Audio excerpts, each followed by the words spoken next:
Ola, bons días a todos e a todas. Agora mesmo vou a facer unha pequena reflexión sobre a transmisión lingüística familiar na poboación galega para tratar de dar unha pequena resposta ao que sería a pregunta de que está a correr agora mesmo en Galicia. Eu comecei esta reflexión cando comecei a construíla, comecei tratando de afrontalo dunha maneira máis cuantitativa, máis de exposición de datos, máis o que sería de diapositivas, pero despois tive unha celebración outro día onde penso que nesa celebración o que conseguiu foi facer unha exposición en realidade dos diferentes perfis de familia que te podes atopar en Galicia, non todos, pero bueno, unha porcentaxe moi sustantiva, moi particular, dos perfis de familia e das súas viaxes ao largo da transmisión dos nosos usos lingüísticos da poboación galega. Vou tratar de facer e de enganchar o que sería os diferentes perfis desa celebración cos datos xerais do que está a correr na sociedade galega. Nesa celebración éramos 11 persoas, onde me incluo, onde o rango de idade estaba entre alrededor de 40 e 65 anos, onde a lingua de expresión de todas esas persoas eran todos galegofalantes, excepto unha persoa que era o rapaz, era o máis novo, que tiña 15 anos, era o único que se expresaba en castelán sen cambio. Como todo nestas celebracións, ao final, o tema da lingua estivo presente. Cada unha das persoas que estábamos ali acabou contando o que foi a súa trayectoria familiar en relación ao que é a lingua. E o que se pudo ver é que nese grupo en concreto, non é representativo evidentemente da poboación galega, xa de por sí son 11 persoas onde en realidade 10 eran galegofalantes e unha persoa era castelanfalantes, cando a niveis xerais os usos lingüísticos están en realidade case parellos entre galego e castelán. Pero a nivel do que é a transmisión lingüística, o que se podía observar era que había unha serie de persoas que proviñan, os seus proxenitores, os seus avós proviñan do rural, eles emigraron cara a poboación urbana ou periurbana, e onde, en realidad, o que se produciu foi un mantemento da lingua dos seus pais ou dos seus avós, neste caso do galego. Entón, podíase falar dun proceso de mantemento da lingua familiar. Co que iso implicaba a nivel de outro tipo de ideoloxías, conductas, pensamentos, que iso máis ben o vai explicar hoxe. Despois atopábamos, por outro lado, outro tipo de persoas residentes no urbano, con pais procedentes do urbano, e tamén incluso avós procedentes do urbano. O curioso neste caso,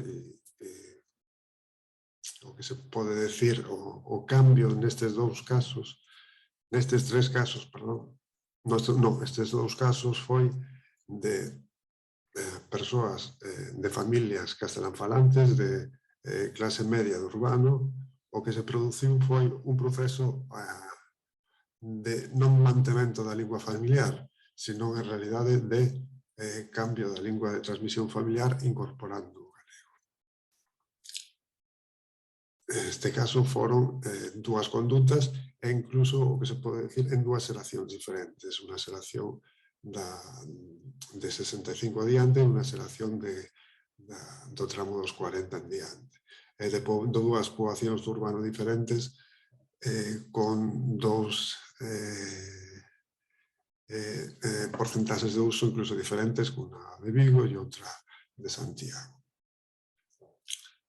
Despois temos unha ruptura da transmisión lingüística familiar no caso do galego, como se pode falar de persoas provenientes do rural, trasladados ao perurbano, galegofalantes que queren transmitir o galego ao seu fillo e que, sen embargo, este en realidade non mantén a lingua familiar e acaba cambiando cara ao castelán. Este podería ser, faltaría, bueno, algún perfil en concreto na poboación galega, pero podríamos falar de que estes son algúns exemplos do que son as diferentes viaxes das familias na poboación galega. Entón, como vemos, é unha dinámica complexa onde conviven procesos de cambio, de estabilidade, en galego e en castelán, nas familias, onde influen procesos variables como é o hábitat, influen variables como é a xeración, o que se produza, influen diferentes tipos de variable. Bueno, a partir de aquí,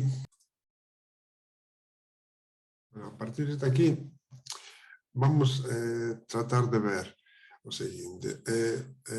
Asumindo todo este tipo de viaxes das familias, en Galicia en xeral, de que estamos a falar? Se está producindo un proceso de transmisión, de ruptura da transmisión familiar cara ao galego, ou en realidade ese tipo de proceso non se está a producir, ou se está a producir nun nivel, ou se está a producir no outro nivel.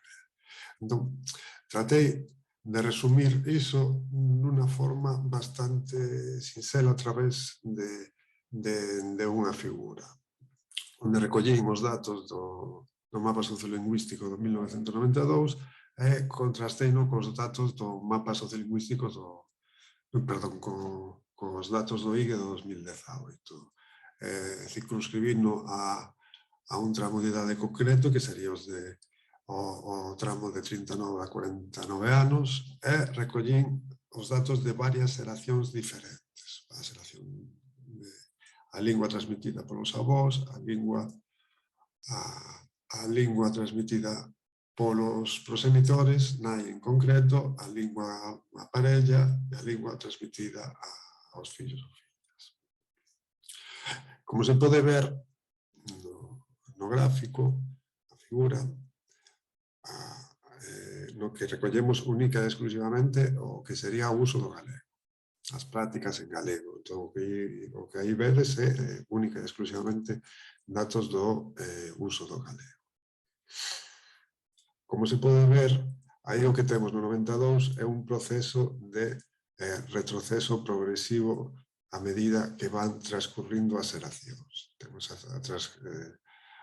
xeración dos avós, a xeración dos proxenitores, onde máis ou menos se mantén, e a partir de aí prodúcese un corte onde a xeración do entrevistado coa súa parella e máis aínda outro corte do que sería a xeración do que é entrevistado cos seus fillos ou fillas.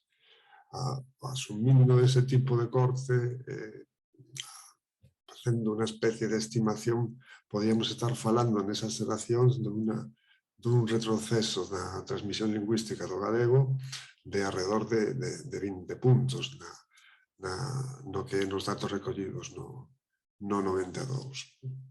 Como se pode ver, é iso que falábamos.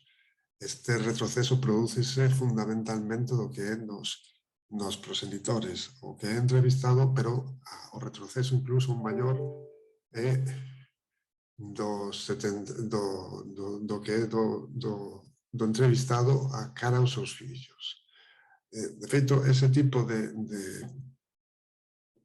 do que é de corte entre os entrevistados cara aos seus fillos tiña un exemplo na celebración esa que tiñamos, que era un proceso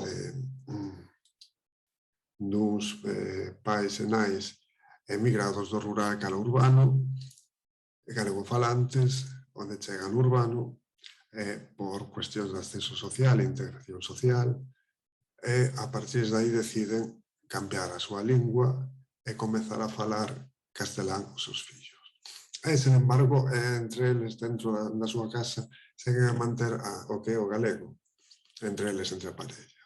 Entón, o que é o retroceso prodúcese cando cambian a súa lingua propia, a súa lingua transmitida do que traen, e comezan a falar castelán cara aos seus fillos. Despois, os datos de 2018 son diferentes neste caso. O que se pode observar é tamén un retroceso do que é na transmisión interxeracional do galego, pero o retroceso non se produce xa tanto entre o que o entrevistado e os seus fillos. Ese non é tanto o proceso. Os entrevistados cara aos seus fillos manteñen o que é a súa lingua, a lingua que se fala dentro da casa. Sen embargo, sí que se produce,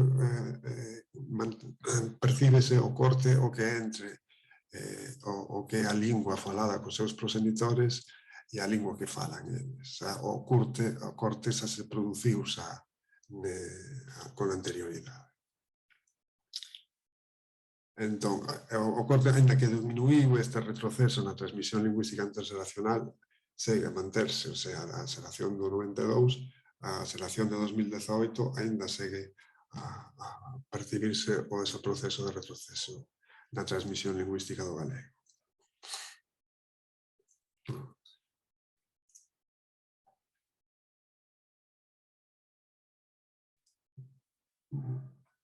Agora mesmo o que vos presento nesta figura onde chamei perfis lingüísticos familiares o seguinte. Esta figura o que trata é de presentar unha serie de perfis lingüísticos familiares en relación ao que é a transmisión lingüística familiar. Como sempre, isto son datos cuantitativos, por tanto, neste afán de resumir os datos e de presentar os datos a través de números, perdese todas as aristas de todo o que pode enriquecer todo este tipo de perfis en cada un deles. Ese tipo de datos que poden enriquecer cada un dos perfis xa os proporcionará despois o NEC, que a través de outro tipo de metodoloxía que serve máis para o que é ese tipo de cousas, afondar no que é cada un dos perfis. Aquí o que quero é dicir, este tipo de, por exemplo, de perfis, que tipo de representatividade teñen dentro do que é a sociedade galega. Como podes ver, este tipo de datos poden chegar incluso a sorprender, porque aquí recollemos, cos datos de 2018, recollemos a toda a poboación. Dentro de toda a poboación, o que se pode ver é recollendo a xeración do que son os avós, a xeración dos proxenitores, do enquisado, e do enquisado cos fillos. A través diso, que tipo de perfis se poden facer. Como se pode ver, o perfis máis habitual neste tipo de persoas son de familias, son os perfis caracterizados por o que é manter a lingua galega. Son aqueles que a lingua galega transmitida polos seus avós, os seus proxenitores manteñen esa lingua e transmiten a lingua aos enquisados, e estes mesmos transmiten a súa lingua, esa mesma lingua aos seus fillos.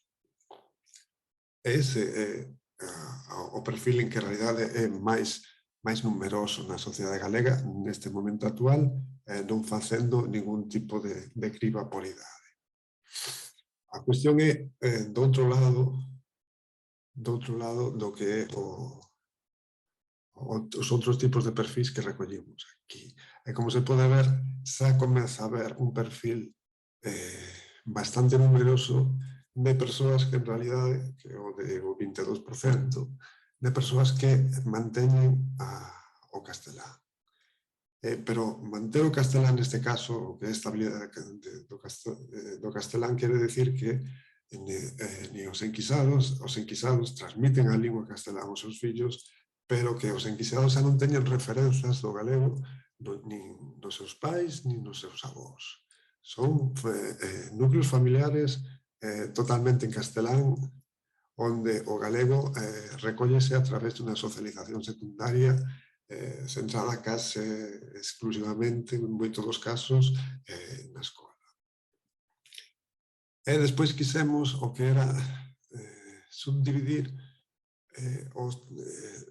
naquel tipo de familias onde se produciu unha ruptura, de alguma maneira. Unha ruptura, neste caso, máis numerosa, dunha ruptura cara ao castelán, que era o que chamábamos o proceso de desgaleguización no que nas familias, o que se chamamos en proceso, onde a ruptura prodúcese dos proxenitores cara ao enquisado, que é un 15%, pero despois tamén quisemos recoller o que é un proceso de ruptura cara ao castelán, pero xa sentado. O sea, que xa foi na xeración dos avós cara aos proxenitores. E aí xa é un 7%. E o que se pode observar é que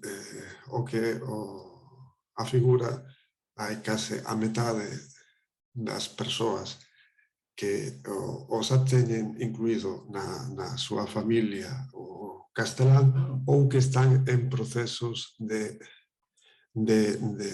inclusión de proceso de desgaligación dos seus avós proxenitores ou dos seus proxenitores cara a un enquisado, desgaligación cara ao castelán. E despois temos, por outro lado, aqueles familias no que están en procesos de rehabilitación, familias de rehabilitación, de recuperación do que o galego. Eso tamén tiñamos un exemplo na reunión que tiñamos naquel día coas 11 persoas, onde unha das persoas estaba caracterizado por o que é recuperación da lingua familiar na transmisión familiar.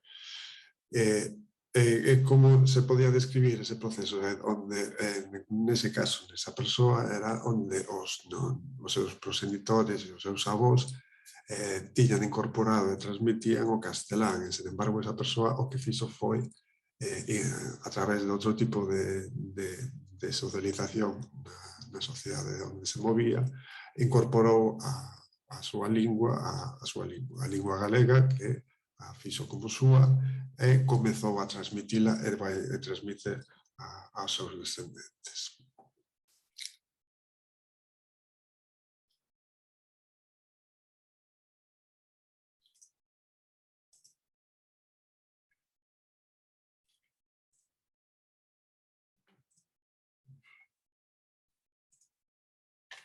Bueno, a continuación o que fixemos foi mirar dentro do que é ese tipo de perfis familiares, onde incluíamos a toda a familia,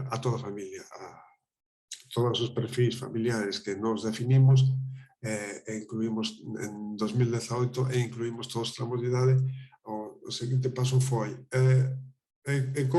se incluímos o que son os diferentes tramos de idade das persoas que van construindo as súas familias, como se desenvolven os diferentes perfis familiares. E o que pudemos ver foi algo moi claro, pero é que deixanos claro o que nos percibimos na sociedade e que intuitivamente temos na cabeza do que está a suceder, pois iso percíbese a través dos datos, onde, analizando o que é a evolución da retención familiar, neste caso, tanto do galego como do castelán, observase que dende o século pasado vaise producindo unha evolución da retención familiar altísima, ou se estamos falando dunha sociedade onde estaba máis por riba entre os 60 e os 70% da retención familiar, pois a sociedade galega naqueles anos caracterizábase por familias onde o galego era a lingua de transmisión e a lingua na que se falaba, tanto entre os entrevistados como entre os seus progenitores, como entre os seus avós. O sea, a lingua falada en todas as xeracións. Pero a medida que van pasando os anos, o nivel de retención da lingua familiar vai baixando a un nivel e con unha rapidez moi alta. Chegando a última década, os últimos anos do século pasado, onde quedas aos niveis que estamos falando onde as familias con retención lingüística familiar do galego estánse situando alrededor entre do 35%.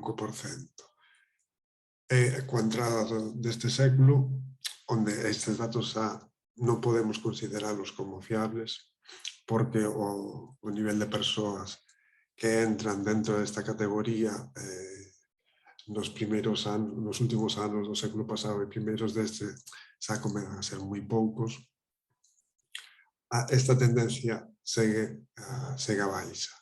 O nivel de persoas que reteñen a lingua galega nos tres comeza a ser cada vez máis baixo e comeza a baixar por baixo do 30%, mentras, curiosamente, o nivel de retención de familias, de retención familiar do castelán aumenta progresivamente a medida que vai baixando o do galego, chegando a niveis de casi o 50% de familias, poderíamos decir casi o 50% de familias na actualidade, onde, preguntándoselle ao entrevistado, contanos unha historia onde di que ni no seu caso, ni nos seus avós, nos seus progenitores, ni el cara aos seus fillos, o galego está presente como lingua de transmisión familiar.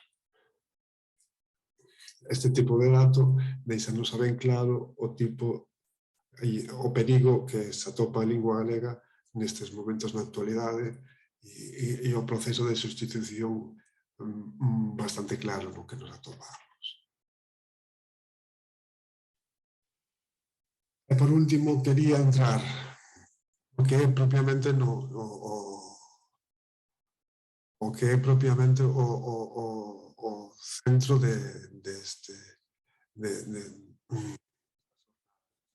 do Consello da Cultura. Quería centrarme no que é na poboación máis nova. É o proceso de transmisión, pero para iso recollín o que é un traballo que acabamos de presentar, o mapa sociolingüístico escolar de Ames, unha poboación onde recollimos datos dende os máis novos, dende a escola infantil ata a secundaria, tamén recollimos os datos das familias, e recollímolos dende o punto de vista dos pais, como recollimos do punto de vista dos nenos, como do profesorado, como fixeronse entrevistas aos diferentes asentes sociais que actuaban no contexto de socialización dos nenos. Este tipo de datos foron moitos e tampouco é aquí, penso, que o sitio, o contexto onde podemos introducir todo este tipo de datos. O que sí que quixen foi poñer un exemplo que penso que deixa claro en que situación estamos neste momento nun contexto periurbano, un contexto de transmisión da lingua familiar cara aos nenos cando entran nas primeiras etapas da escola. E para iso o que puxen e o que recollín como figura, como dato, foi os datos de uso do galego no contexto familiar, tanto como a xeración dos avós, como a xeración dos pais, como a xeración dos irmáns. Os datos de uso na escola cos compañeiros, docentes, monitorados, tanto formais como informais, e os datos de uso dos rapaces no seu contexto de ocio e tempo libre. A tendencia é clara. Atopámonos a uns procesos de ruptura da transmisión interxeracional, de retroceso nos usos sociais, onde os pais e os avós aínda transmiten un contexto de periurbano onde non é o máis favorable para a transmisión do galego, aínda transmiten a lingua galega cara aos seus fillos. Os seus avós falanse de alrededor de 30-35 e na seguinte xeración co pai e nais vai baixando, cos irmáns aínda ese tipo de uso segue a baixar, pero o proceso e a baixada e o non mantemento, o cambio deses usos prodúcese cando o rapaz entra na escola. Na escola, cando falamos da escola, non falamos da escola como única e exclusivamente dentro das aulas, que tamén se fala disso, senón falamos na escola de todos os contextos de socialización que se producen dentro do ámbito escolar, ou seja, dentro tanto do que son as horas dentro das aulas, como que se produce as interaccións ou contextos que se producen fora das aulas. Nese tipo de ámbito de contexto de socialización secundaria tan importante fora do que é a familia, o que nos atopamos é que o proceso de sustitución da lingua galega polo castelán, especialmente nos contextos máis informais, non tanto como os máis formais, é importantísimo. Aí os rapaces galegofalantes, o que lle transmiten o galego dentro da casa, pouco a pouco van abandonando a lingua galega ata adaptarse durante os primeiros anos a lingua mayoritaria é máis presente na escola e no resto de contextos que o castelán. Ese tipo de proceso prodúcese coa entrada nas escolas infantís de 0 a 3, continúa co cambio de escola para o que é os centros de segundo ciclo infantil. Ese tipo de cambio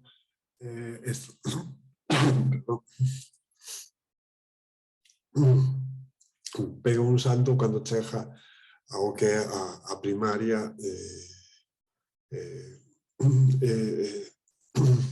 chega a primaria, estabilízase cando chega a secundaria. Básicamente atopámonos, porque no mapa sociolingüístico de AMES había moito tipo de centros, atopámonos centros únicamente de primaria, como únicamente de infantil, como CEPs agrupados de infantil e primaria, escolas infantís públicas, primadas, centros concertados, solamente nunhas etapas, non noutras, había unha múltiple variedade de tipo de centros. O que nos atopamos neste concello foi que os procesos de cambio da lingua familiar centrábanse, non especificamente, pero confluían de unha forma moi forte no que eran nos cambios de centro. Mais que nos cambios de etapa, que sí que tamén, porque poden coincidir en moitos dos casos con cambio de etapa, sino con cambio de centro. Un cambio de infantil a primaria, os procesos de cambio eran moi acusados. Nos cambios de primaria a secundaria tamén se producían, pero xa non tanto. E nos centros, por exemplo, integrados de infantil e primaria, o proceso de cambio non era tanto como cando se cambiaba dun centro que solamente tiña infantil e cambiaba para un centro de primaria. Isto nos dá unha pista do que está a ocorrer. En realidade, os rapaces cando cambian as súas redes sociais, a súa contorna e todo iso, e o centro onde están, o que se produce é un proceso de presión de cambio cara a lingua minoritaria, que queda refletido claramente nun dato como é neste en concreto, onde falábamos, onde a presencia do galego cos compañeros redúcese neste caso a unha porcentaxe de un 8%. Que quere decir? Que os rapaces de AMES de primaria non chega a 1 de cada 10 a falar galego cos seus compañeiros. E isto basicamente é o que quería contarvos antes, para que tiñades en conta antes de que teñamos a segunda sesión con todos os meus compañeros. Moitas grazas e adeus.